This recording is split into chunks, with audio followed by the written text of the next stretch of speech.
నమస్తే. తెలంగాణ రాష్ట్ర ప్రభుత్వం 2,91,000 కోట్ల పైచిల్కు బడ్జెట్ అయితే ప్రవేశపెట్టడం జరిగింది. మనతో పాటుగా మాట్లాడడానికి టీజేఎస్ రాష్ట్ర అధ్యక్షులు ప్రొఫెసర్ కోదండరామ్ ఉన్నారు. సార్, బడ్జెట్ను చూసి ఉండొచ్చు మీరు దాదాపుగా. బడ్జెట్కు సంబంధించినటువంటి విషయంలో గత ప్రభుత్వంతో పోలిస్తే ఈ ప్రభుత్వంలో ఎలాంటి మార్పులు కనబడుతూ ఉన్నాయి మీకు? మొట్టమొదటిగా వీళ్ళు స్పష్టం చేసింది ఏంటంటే వాస్తవికంగా ఉండే ప్రయత్నం చేస్తున్నామన్నారు. మామూలుగా ఒక 4-5% తేడా వస్తుంది, కానీ ఇదివరకు టీఆర్ఎస్ పాలనలో అది 10% పైన తేడా ఉండేది. అంత తేడా భారతదేశంలో ఏ రాష్ట్రంలోనూ లేదు అని క్యాగ్ తన నివేదికలో కూడా చాలా స్పష్టంగా చెప్పింది. అది ఒకటి. రెండవది ఏంటంటే కొంచెము సామాజిక సంక్షేమానికి చేసిన కేటాయింపులు కానీ, విద్యా వైద్యానికి చేసిన కేటాయింపులు కానీ ఎక్కువగా ఉన్నాయి. అది కూడా నా దృష్టిలో ఒక మంచి పరిణామంగానే నేను భావిస్తూ ఉన్నా. తర్వాత ఇంకా ఒక చాలా కీలకమైన అంశం ఏంటంటే వాళ్ళు హామీలు ఇచ్చినటువంటి పథకాల కోసం కూడా ఒక 53,000 కోట్ల కేటాయింపులు జరిగినాయి. తర్వాత వ్యవసాయ అభివృద్ధికి కూడా చాలా పెద్ద మొత్తంలోనే 75,000 కోట్లు అనుకుంటా, చాలా పెద్ద మొత్తంలోనే దానికి కేటాయించడం జరిగింది. ఇవన్నీ కూడా నా దృష్టిలో కీలకమైనటువంటి పరిణామాలు. గతంలో కేవలము ఈ ఇచ్చినటువంటి 4-5 సంక్షేమ పథకాలు తప్ప మొత్తంగా సంక్షేమానికి కానీ, వెనుకబడిన తరగతులు, ఎస్సీ ఎస్టీ మైనారిటీల సంక్షేమానికి కానీ కేటాయించింది తక్కువ. చేసిన కేటాయింపులు కూడా సగానికి కూడా సగం ఖర్చు కూడా కాలేదు. కొన్ని సందర్భాల్లోనైతే 40% ఖర్చు చేసి మిగతావన్నీ కూడా ఎత్తగొట్టిండ్రు. ఇది కూడా 2 కీలకమైనటువంటి అంశం. ఈ విషయాల్లో ఒక మార్పు అయితే కనబడుతున్నది. చిత్తశుద్ధితో వాళ్ళు ఇచ్చిన హామీలను అమలు చేయడానికి ప్రయత్నం చేస్తున్నట్టుగా కనబడుతున్నది.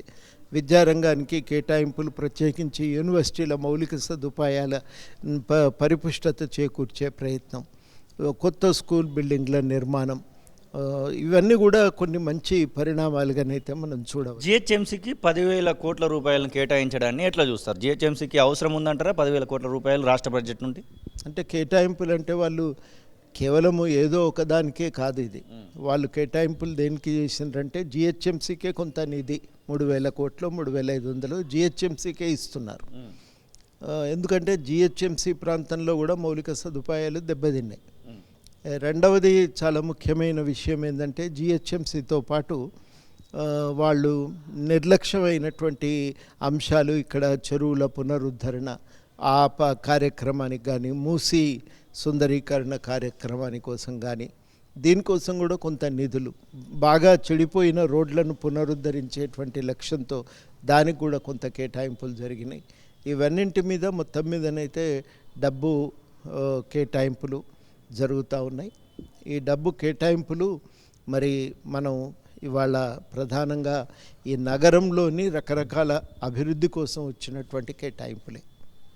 కేంద్ర బడ్జెట్కి సంబంధించినటువంటి విషయంలో చాలా రిమార్క్స్ ఉన్నటువంటి సందర్భం కనబడుతోంది. ఆంధ్రప్రదేశ్కి ఇచ్చారు, బీహార్కి ఇచ్చారు, తెలంగాణను వేరు చేశారనేటువంటి మాట వినబడుతోంది. కేంద్ర బడ్జెట్ను కనీసం తెలంగాణ పదం కూడా వినబడట్లేదు అనేటువంటి మాట తెలంగాణ రాష్ట్ర ముఖ్యమంత్రి, అలాగే ఎంపీలు, ఎమ్మెల్యేలు కూడా చెప్తున్నటువంటి పరిస్థితి. మీరేం చెప్పొచ్చు దాని విషయంలో? తెలంగాణ విషయంలో ఒకటి వాస్తవం ఏంటంటే వాళ్ళు నిధులు మనకు కేటాయించలేదు.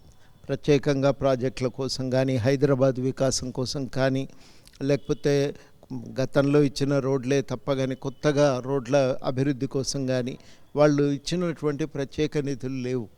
ఆంధ్రప్రదేశ్కు బీహార్కి 53,000 కోట్లు, ఆంధ్రప్రదేశ్ ఈ రాజధాని కోసం ఇచ్చిన నిధులు అంటే అవి చట్ట ప్రకారం రావాల్సినవే, కానీ అవి కాక చాలా వాళ్లకు హామీలు ఇచ్చి ఆ ప్రాంత అభివృద్ధికి నిధులు ఇవ్వటానికి పూనుకోవటం, దాన్ని మనం తప్పుపట్టడానికి వీలు లేదు. కానీ మిగతా రాష్ట్రాలకు కూడా అదే మాదిరిగా రాష్ట్రాల అభివృద్ధి కోసం కొంత సమానంగా కాకపోయినా వాళ్ళకు తగ్గట్టుగా ఇక్కడ కూడా నిధులు కేటాయించటం అనేది సబబుగా ఉండేది.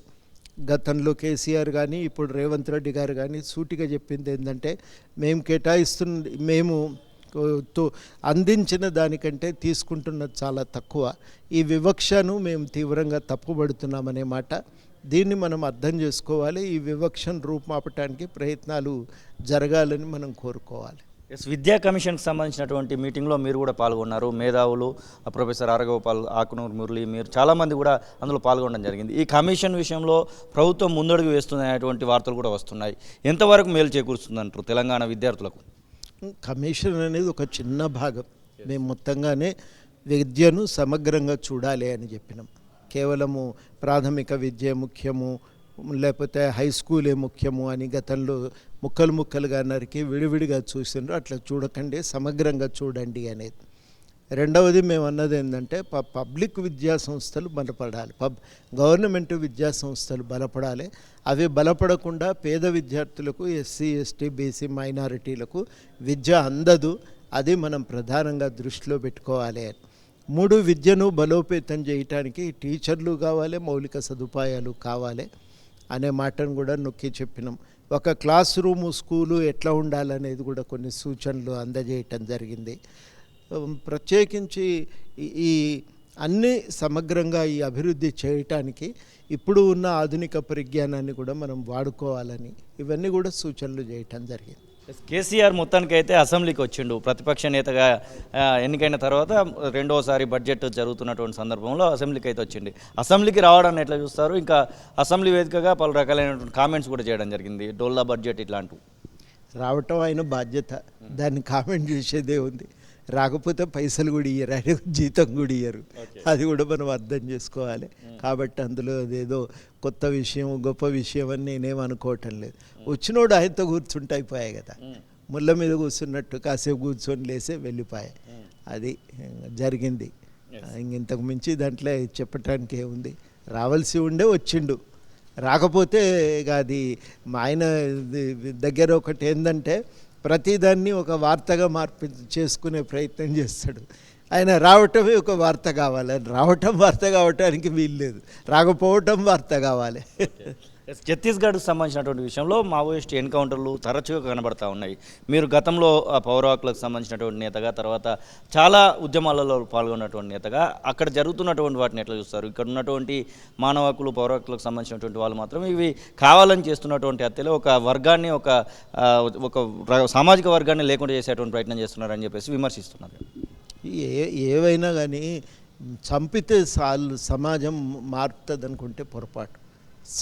మనుషులను చంపితే ఆలోచనలు పోవు, సమాజము మారదు. ఇది చాలా కీలకం. ఇక రెండవ విషయం ఏంటంటే నక్సలైట్ల ఏరువేత పేరుతో ఆదివాసులను ఇబ్బందికి గురి చేయటం కూడా సమంజసం కాదు. దాని విషయం కూడా పునరాలోచన జరగాలి. ఆ ఆదివాసులకు మనం సాధారణ ప్రజలు కదా, వాళ్ళని ఎందుకు ఇబ్బందికి గురి చేస్తారు? ఇది సరి అయింది కాదు. వాళ్ళ జీవించే హక్కు కానీ, వాళ్లకు నివాసపు హక్కు కానీ, వాళ్ళ పద్ధతుల ప్రకారం వాళ్ళు తమ అభివృద్ధి కోసం చేసే ప్రయత్నాలను కానీ వీటిని అణచటానికి వీల్లేదు. వీటి మీద సుప్రీంకోర్టు ఇదివరకే తీర్పు ఇచ్చింది. ఆ తీర్పుకు కట్టుబడి నడుచుకోవాలని మాత్రమే కోరుతాను. ఇది ప్రొఫెసర్ కోదండరాం చెప్తున్న మాటలు. ఖచ్చితంగా తెలంగాణ రాష్ట్రానికి సంబంధించినటువంటి విషయంలో కాంగ్రెస్ పార్టీ పెట్టినటువంటి బడ్జెట్, కాంగ్రెస్ ప్రభుత్వం పెట్టినటువంటి బడ్జెట్ అయితే ఆశాజనకంగానే ఉంది. ఇచ్చినటువంటి హామీలన్నింటినీ అమలు చేస్తే మాత్రం తప్పకుండా హర్షించదగినటువంటి విషయమే అని చెప్పేసి వారు చెప్తున్న పరిస్థితి. కెమెరా పర్సన్ సతీష్తో శ్రీనివాస్, తొలి వెలుగు, హైదరాబాద్. అసలైన తొలి వెలుగు. ఫాలో వాట్సాప్ @తొలి వెలుగు అఫీషియల్.